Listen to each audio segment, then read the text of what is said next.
नमस्कार, मैं हूं पवन त्यागी। उत्तर प्रदेश के चुनाव 3 चरण के संपन्न हो चुके हैं, लेकिन यहां समाजवादी पार्टी या कांग्रेस का तो कोई पता ही नहीं है। और समाजवादी पार्टी के बारे में अब लोगों की राय है कि ये 100 का आंकड़ा भी तीनों चरण में मिलाकर नहीं छू पाए हैं, तो आगे भी बढ़त क्या करेंगे।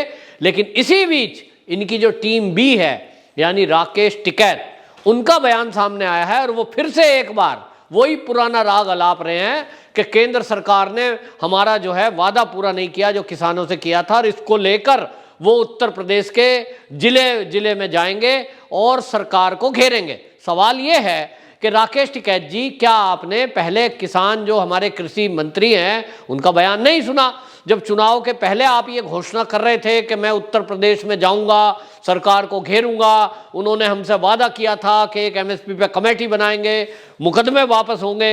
उस समय देश के कृषि मंत्री ने बयान दिया था कि भाई आचार संहिता लग चुकी है और आचार संहिता के कारण 5 राज्य में चुनाव है, तो कोई भी सरकार इस तरह का कदम नहीं उठा सकती क्योंकि वो आचार संहिता का उल्लंघन माना जाएगा।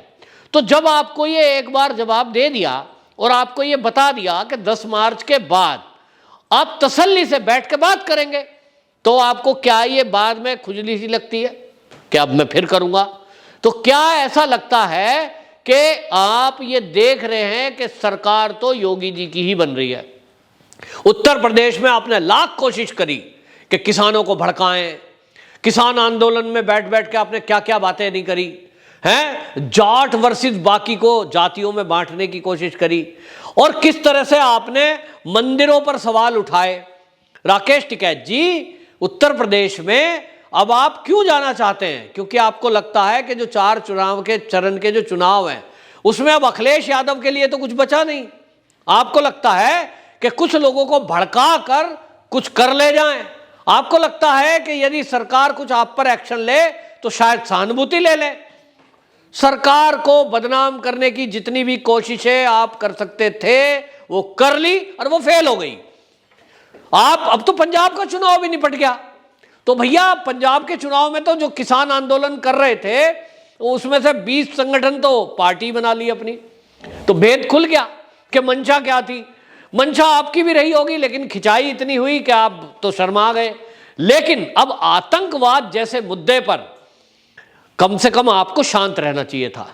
लेकिन राकेश टिकैत जी ने आतंकवाद के मुद्दे पर जब केजरीवाल पर सवाल उठे तो केजरीवाल जी का पक्ष ले रहे हैं, और जो सवाल उठा रहा है, जो कह रहा है कि मैं डिबेट के लिए तैयार हूं, मेरे पास सबूत है, उसको कह रहे हो कि राज्यसभा का टिकट मिल जाता तो ये ना बोलता।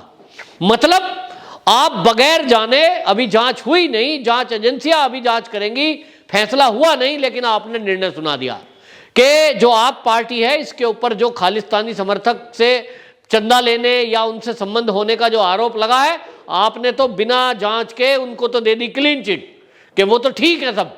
केजरीवाल जी तो आपको ऐसे लगते नहीं भाई, ऊपर से देखने से कोई कैसा लगता है, लेकिन कुमार विश्वास क्या ऐसा लगता है ऊपर से आपको, जिसके ऊपर आपने सवाल उठाए? आपने कुमार विश्वास को कह दिया राज्यसभा का टिकट मिल जाता तो शायद ये आरोप ना लगाता। आपको वो लगता है ऐसा? मैंने आपको पहले भी कहा कि कुमार विश्वास यदि राज्यसभा का टिकट ही चाहता तो ये वाली बात उसने इतने दिन पहले बोली है, वो चुनाव प्रक्रिया के पहले ही बोल देते, बीजेपी टिकट दे देती, आज वो प्रचार कर रहे होते, को पंजाब में चुनाव लड़वा देते। तो कुमार विश्वास जो बेबाकी से अपनी बातों को रखने के लिए माहिर है और आप पार्टी का फाउंडर मेंबर है, यदि वो केजरीवाल के जो आप पार्टी के कैंडिडेट हैं उनके सामने खड़ा होकर और पंजाब में प्रचार कर रहा होता तो क्या आज जो स्थिति आप पार्टी की पंजाब में है वो रह पाती? निश्चित रूप से नहीं रह पाती। आप उनकी मंशा पर सवाल उठा रहे हो। भैया ये 2 दिन पहले जो सवाल उठा है ये 20 दिन पहले भी उठ जाता, केंद्रीय गृह मंत्रालय इसकी जांच करा देता, 15-20 दिन में इसकी जांच भी आ जाती और रिपोर्ट आ जाती। तो सोचो, अगर, मैं अगर कह रहा हूं, मुझे नहीं पता क्या मामला है क्योंकि जांच एजेंसी एनआईए वगैरह इसकी जांच करेंगी, अगर इसमें कहीं भी कोई मेंबर आप पार्टी का जुड़ता दिखाई देता तो मान्यता तक भी पार्टी की रद्द हो जाती। आज चुनाव का परिणाम कुछ और होता, पंजाब का माहौल कुछ और होता, क्योंकि इस देश में देशभक्तों का देश है, यहां आतंकवाद और दंगे फसाद कराने वालों के लिए कोई जगह नहीं है। और पंजाब तो खास तौर पे, जिसने 80 के दशक का वो दौर देखा है कि जो पंजाब के युवा हैं उनको आतंक की आग में झोंक दिया गया था, खून खराबा हुआ था, अकाल तख्त साहब का अपमान हुआ था। तो पंजाब और पंजाबियत बिल्कुल नहीं चाहते कि कोई इस तरह की विचारधारा का व्यक्ति पंजाब के अंदर आए। तो इनको उखाड़ फेंकने के लिए कुमार विश्वास के पास जो ये सबूत हैं, ये कोई आज थोड़ी आए, दसियों साल से है, जब से आप पार्टी बनी तब से फाउंडर मेंबर है। अगर उनको टिकट चाहिए होता तो भैया टिकट लेने के लिए बीजेपी से कांटेक्ट कर सकते थे कुमार विश्वास, कांग्रेस से कांटेक्ट कर सकते थे। कांग्रेस इतनी बड़ी पार्टी है, दूसरे नंबर पे है, कांग्रेस से शामिल हो जाते तो भैया उन्हें तो मंत्रालय भी मिल जाता। आप तो बात कर रहे हो राज्यसभा लोकसभा टिकट की। तो ये जो है इस तरह से बात करके कहीं ना कहीं राकेश टिकैत की बातों से ये जाहिर हो रहा है कि ये एक तरफ जो ये आंदोलनकारियों के रूप में खालिस्तानी कनेक्शन का खुलासा हो रहा है, उनको क्लीन चिट दे रहे हैं। इसका मतलब कहीं ना कहीं तो कुछ है।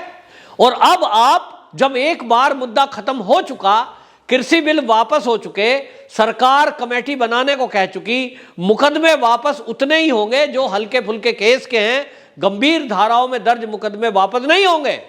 यह भी समझ लो, क्लियर है। चुनाव के बाद भी देख लेना। और उसके बाद चुनाव के बाद, अभी चुनाव जब तक है, आप सोच रहे हो प्रेशर बनाया जाए, तो भैया ऐसा कुछ नहीं होने वाला। और इसलिए राकेश टिकैत का जो ये घोषणा है कि हम निकलेंगे, हम उत्तर प्रदेश में जाएंगे, हम 75 जिलों पर जाएंगे, इसका कोई असर अब नहीं है। हमने तो उत्तर प्रदेश का ही मैं रहने वाला भी हूं और बहुत लोग से घुमा हूं, मिला हूं, बात करता हूं। वो कहते हैं जी अब इस चुनाव में किसान का कोई मुद्दा रहा ही नहीं है। उत्तर प्रदेश में तो बिल्कुल नहीं है, पंजाब में जरूर है, क्योंकि वहां किसानों के लिए जिस तरह से योगी जी ने किया है वो वहां की सरकार ने नहीं किया। वहां तो मुकदमा दर्ज हो जाता है अगर जमीन वापस न दें। वहां अभी तक जिस तरह से उत्तर प्रदेश में हुआ कि जो वादा किया था योगी सरकार ने, किसानों के सारे कर्जे माफ हुए हैं। अखिलेश शासन आया था तब किंतु परंतु हो रहा था कि इनके करेंगे, इनके नहीं करेंगे। ऐसे कांग्रेस ने किया, राजस्थान में घोषणा कर दी थी और राहुल गांधी जी गिनती गिनवा रहे थे 10 तक की, कि 10 तक की गिनती पूरी होगी, 10 दिन में मुकदमे ये आपका कर्जा माफ हो जाएगा। हुए तो नहीं, लेकिन एक योगी सरकार आई जिसने सारे कर्जे माफ किए।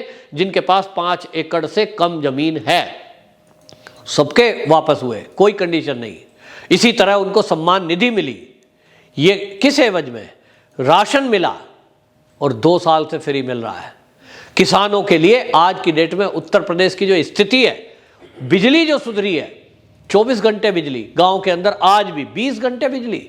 मतलब पहला तो हाल ये थी कि बिजली आती ही नहीं थी, पानी भरना है तो डीजल सेट ले जाते थे अपना, और डीजल सेट ले जाने में 2 गुना 3 गुना कीमत में वो पानी से खेतों की भराई होती थी, क्योंकि बिजली सस्ती पड़ती है किसान को।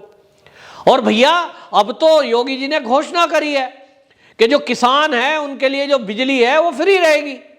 तो इससे बड़ी और घोषणा क्या कराओगे भाई? आप तो बिल माफ करने की बात कर रहे हो, योगी जी ने बिजली फ्री कर दी किसानों के लिए, जो छोटे किसान हैं। तब फिर आप इस तरह की राजनीति क्यों कर रहे हैं? सवाल तो यह है।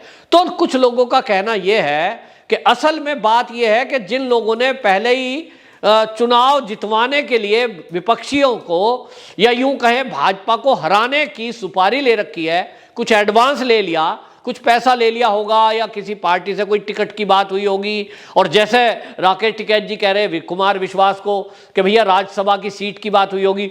हो सकता है समाजवादियों ने इनसे कहा हो कि बीजेपी की सरकार को हरवाने में हमारा साथ दो, हम तुम्हें राज्यसभा की टिकट दे देंगे। तो भैया ये आरोप तो आपके ऊपर भी लग सकता है। तो ये जो कोई भी, मुझे नहीं पता क्या समझौता राकेश टिकैत का समाजवादियों से, लेकिन जरूर ये बात है कि हुआ जरूर है कुछ ना कुछ। तभी बार बार उनके अंदर हिलोर उठती है कि यार ये तो योगी जी की सरकार आ रही है, ये तो योगी जी बन रहे हैं। अरे यार हमने तो कोशिश करी थी कि किसी तरह से बाबा जी हट जाएं, बुलडोजर का भय खत्म हो जाए। तो इनको लगता है कि ये तो यार रुक नहीं रहे, ये तो फिर से आ रहे हैं। क्या होगा उन मुकदमों का जो दर्ज हैं? क्योंकि गाजीपुर बॉर्डर में जिस एरिया में तुम बैठे थे राकेश टिकैत जी, वो यूपी में आता है। तो भैया खतरा तो है। बाबा जी के बुलडोजर से। अब या तो यह है कि भाई शर्मा शर्मी एडवांस ले रखा है, इसलिए कुछ ना कुछ हल्ला करना है, इसलिए आप कह रहे हो, अग्रेसिव नहीं हो, जमकर नहीं बोलोगे, कहीं ना कहीं आपको लग गया, अब तो लग गया ना सबको। 3 चरण के चुनाव हो गए, उसमें लग रहा है बीजेपी 100 के करीब सीटें ला रही है, तो 100 तो यहीं से आ रही है, 50-60 लानी अभी बहुमत के लिए, और 4 चरण का चुनाव बाकी है, और जिसमें योगी जी का गढ़ है गोरखपुर एरिया, तो सवाल ही नहीं उठता कि योगी जी वापस ना आए भारी बहुमत से। और इसलिए मुझे लगता है कि राकेश टिकैत का ये जो बयान है कि वो जो है आंदोलन करेंगे, लोगों के बीच जाएंगे, ये तो मुझे लगता है अब इस स्थिति में जब उनको लग रहा है कि योगी जी आ रहे हैं, कोई नहीं रोक सकता, और किसानों पे उनका कोई असर नहीं है, थोड़ा बहुत असर कहीं था तो वो उनके गांव में था, उनके जिले में था, जो पश्चिमी उत्तर प्रदेश का पहला फेज 10 फरवरी को पूरा हो गया।